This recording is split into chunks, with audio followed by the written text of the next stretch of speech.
Unfolding as the number of homemade weapons turning up at crime scenes is exploding across the country. From using kits online to 3D printers, the Supreme Court is looking into if America needs more regulations on ghost guns. Now, as the Second Amendment butts up against new tech, First Alert 4 is asking police how they're combating this trend. Yeah, and tonight, First Alert 4 investigator David Amilati is also speaking with the man who spent more than a decade in organized crime, who says they know the pain of ghost guns emerging in St. Louis firsthand. I know how it feels to be shot. It's not a good feeling. Cleo Jackson is sitting down with First Alert 4 Investigates because of deadly weapons he wants off the streets.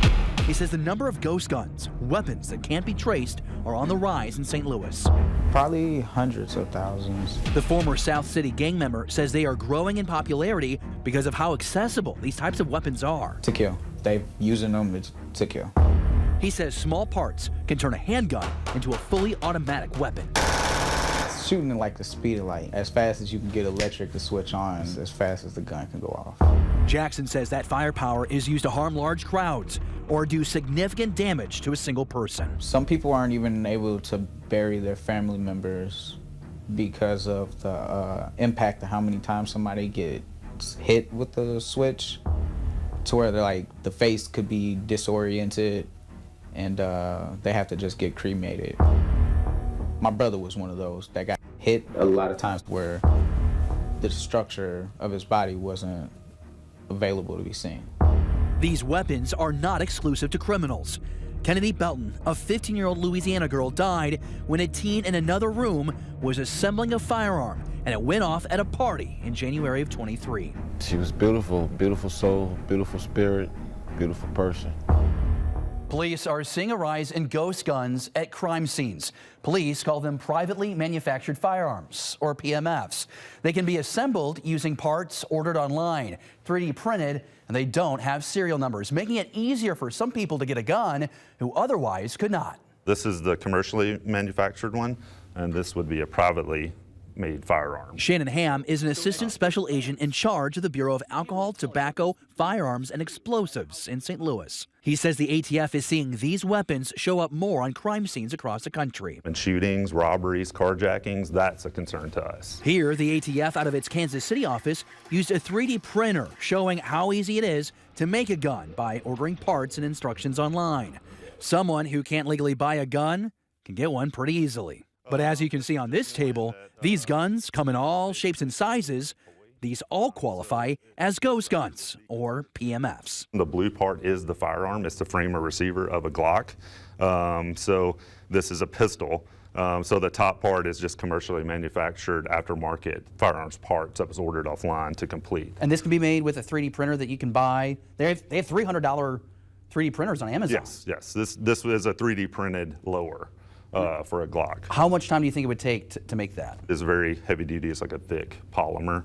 So I think this took around 2 days to manufacture. ATF data shows from 2016 through 2021, more than 45,000 suspected PMFs were reported to the ATF from crime scenes.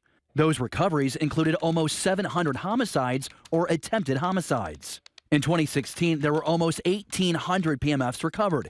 In 2021, there were more than 19,000. That's more than a 1,000% increase. Ham says that's because local police departments are better tracing these firearms, showing more recoveries. A crime gun's a crime gun. It doesn't matter if it's manufactured commercially. It doesn't matter if it's a privately made firearm.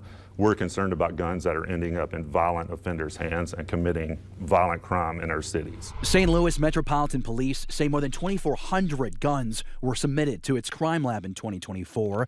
Just 39 were classified as PMFs. That's 1.5% and down from the 2 years prior. But what the department sees as an alarming increase are of these. This itself is a machine gun under federal law. The switches Cleo talked about. This is a converter device, a small cube 3D printed or imported from overseas. SLMPD Detective Sergeant Joe Bell says turns a handgun like this into a fully automatic weapon like this. Goes on the back of the Glock-style slide. It allows that semi-automatic pistol to fire at a full automatic capacity, so it'll dump a magazine out in seconds. According to SLMPD, in 2022, 31 weapons were submitted with a conversion device or a CD to its crime lab. The next year, 89 weapons with 10 standalone devices. For 2024, 115 weapons with the CD attached and 6 conversion devices by themselves.